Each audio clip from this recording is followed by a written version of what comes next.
최근에 하락장 많이 힘드시죠? 오늘은 이럴 때 어떻게 하셔야 하는지 말씀드리도록 하겠습니다. 지금 바로 공개합니다.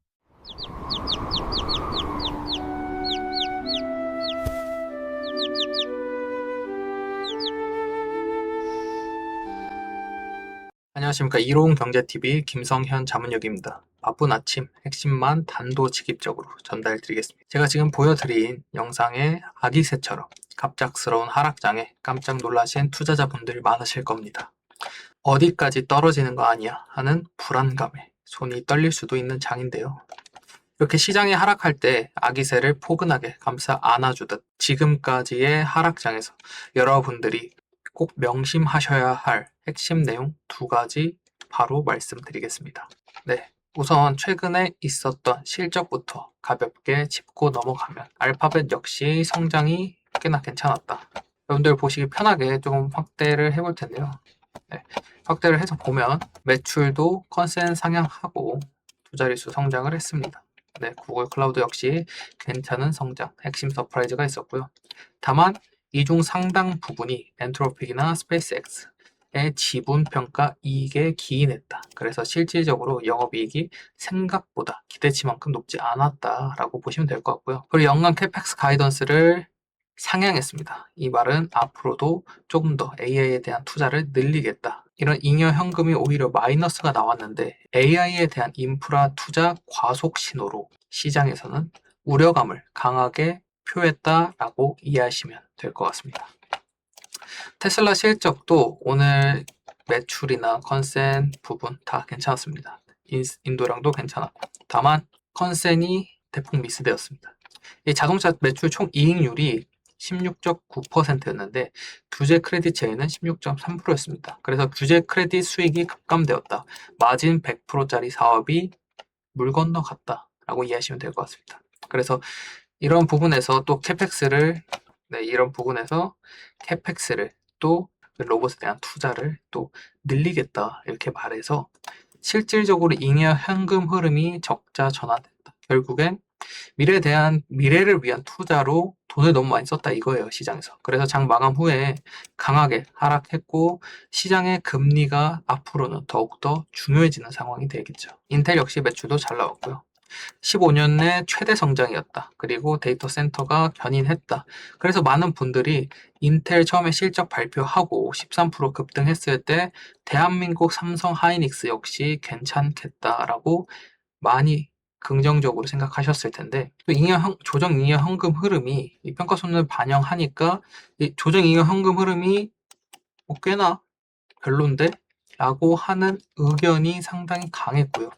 그리고 그동안 강하게 상승했기 때문에 그 밸류, 지금 현재 밸류가 좀 고평가 아니야? 지금 사기에는 조금 힘든 거 아니야? 라는 의견에 그리고 많은 투자자들의 그런 생각으로 인해서 시장에서의 상승분을 꽤나 반납했다 라고 말씀드릴 수 있겠습니다. 네, 그래서 우선 가볍게 실적에 대해서 말씀드렸고요. 그러면 이런 하락장에서 여러분들이 하셔야 되는 실질적인 대응 방법을 제가 두 가지 정도로 말씀드린다고 했습니다. 네, 그래서 오늘 먼저 여러분들께 차트 코스피 파동 분석과 현 시장 위치를 가볍게 먼저 설명드리고 2차적으로는 이번 하락 파동이 그리고 어떻게 될지에 대해서 방향성까지 잡아드린 다음에 중장기적으로 앞으로의 대응을 어떻게 해드려야 되는지까지 깔끔하게 잡아드리고 오늘 영상 마무리하겠습니다. 그렇기 때문에 영상 끝까지 확인하시고 이 하락장에 어느 정도 조금 더 잘 견디시고 수익을 내실 수 있는 투자자가 되시길 바라겠습니다. 앞선 방송에서 수십 번 말씀드렸던 이유가 제가 여러분들께 시간론적 파동 관점에서 코스피를 계속해서 강조해 드렸습니다. 지난 흐름을 복기해 보면 시장은 11주간 상승 파동 이후 5주간의 조정 파동을 받는 전형적인 주기성을 보여왔습니다. 하지만 이번 상승 파동에서는 당초 예상했던 11주 기준마디를 넘어서 2주가 연장된 13주 상승이 출현했습니다.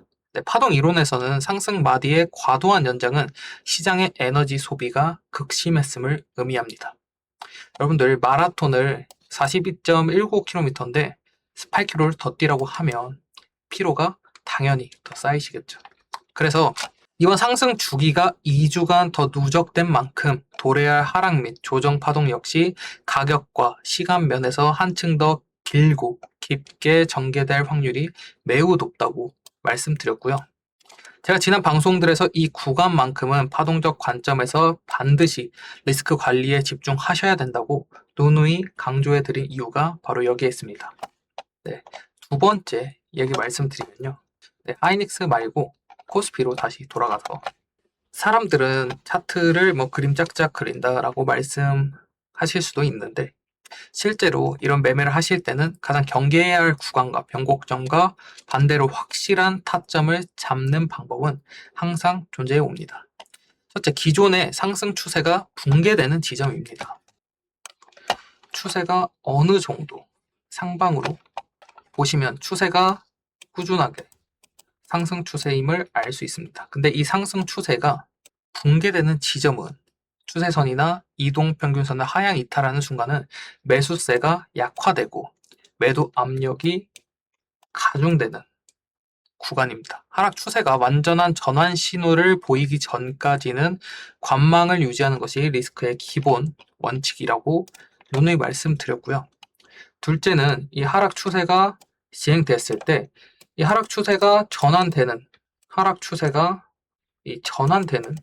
많은 분들이 저항을 뚫는 순간 섣부르게 뇌동매매로 쫓아가곤 합니다.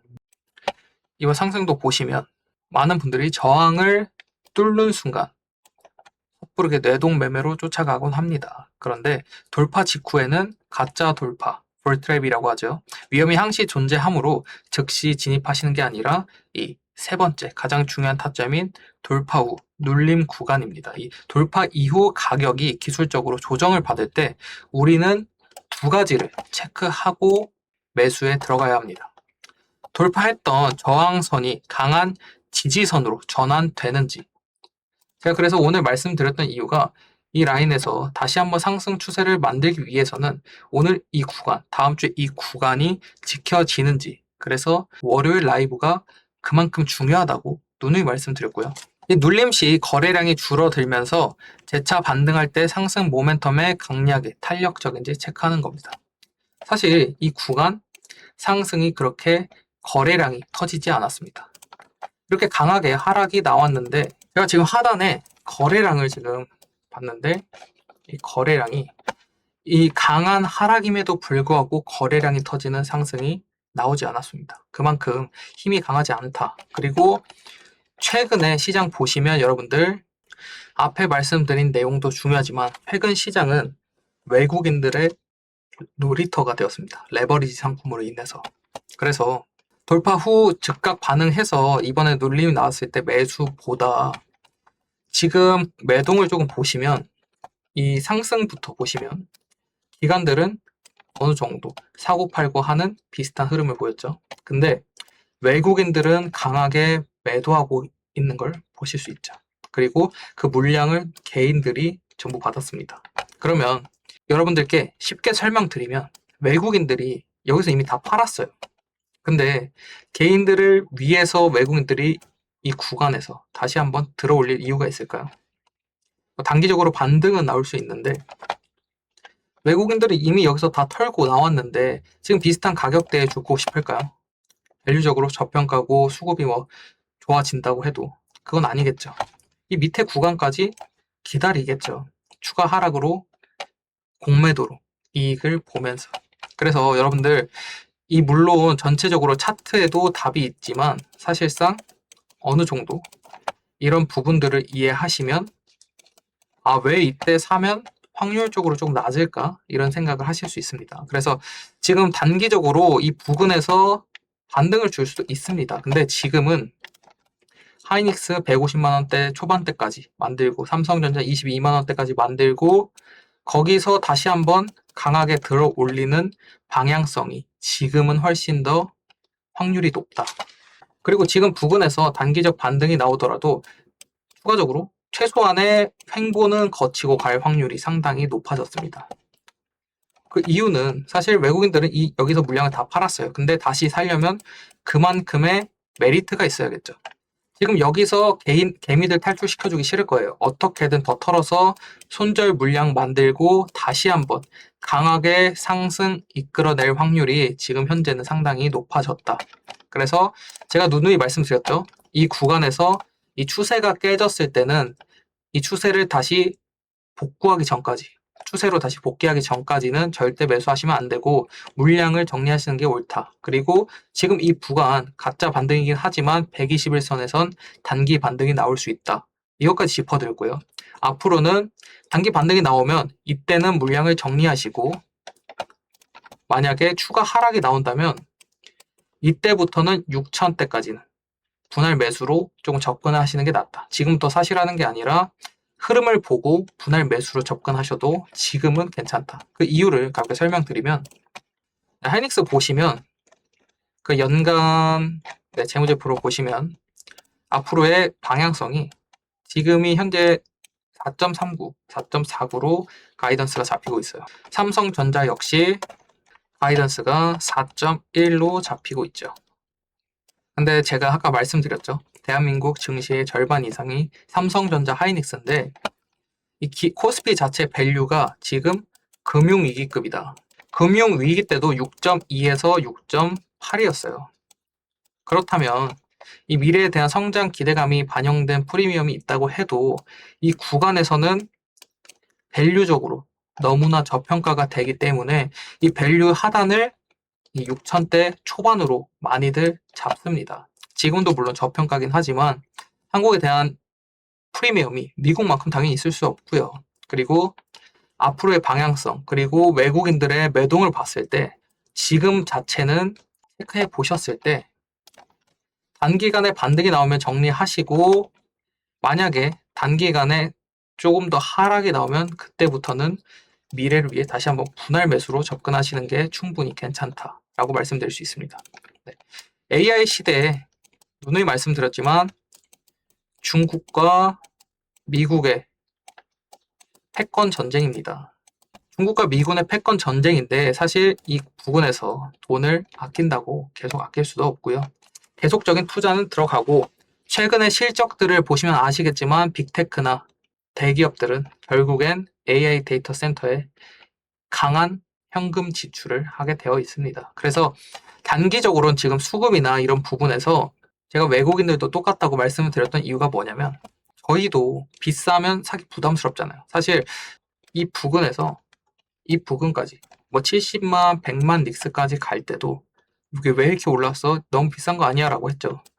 150만, 뭐 200만, 250만 아 그래도 너무 비싼데? 라고 했는데 250만 넘어가니까 개인 투자자분들 들어오신 분들 많으세요. 지금 이렇게까지 올랐는데 포모가 오신 거죠. 그래서 여러분들 주식은 싸게 사서 비싸게 파는 거죠. 그리고 다음 주에는 확실히 이 21선이 깨지는지 안 깨지는지 먼저 체크하시고 만약 깨진다면 추가적인 하락 모멘텀에서 다시 한번 반등이 어떻게 진행되는지 그런 부분들을 체크하시면 될 것 같다고 말씀드리면서 제가 여러분들이 많이 걱정을 하시니까 대한민국의 좀 증시적 구조적 특징이 있습니다.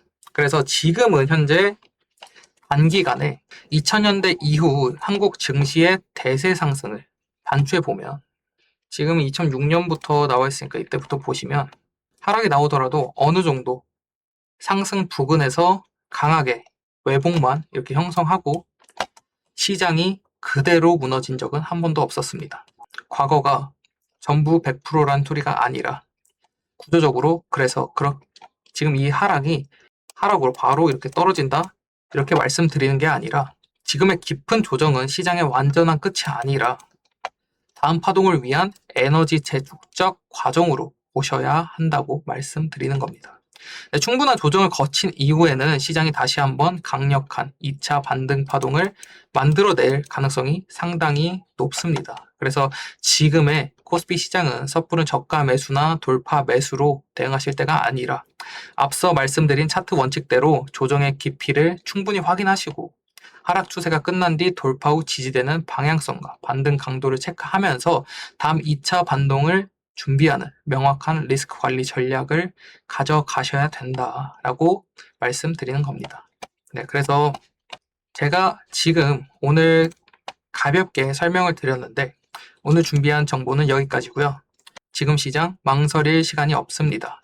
더 자세한 대응 전략이 필요하신 분들은 상담 번호로 바로 문자나 전화 주십시오. 하단 고정 댓글에 카카오톡 링크로 들어오시면 실시간 장중 관심주부터 급등 뉴스 핵심 시황까지 가장 빠르게 잡아드리겠습니다. 네, 보유 종목도 고민하지 마시고 물려 계신 종목도 지금 바로 문의하세요.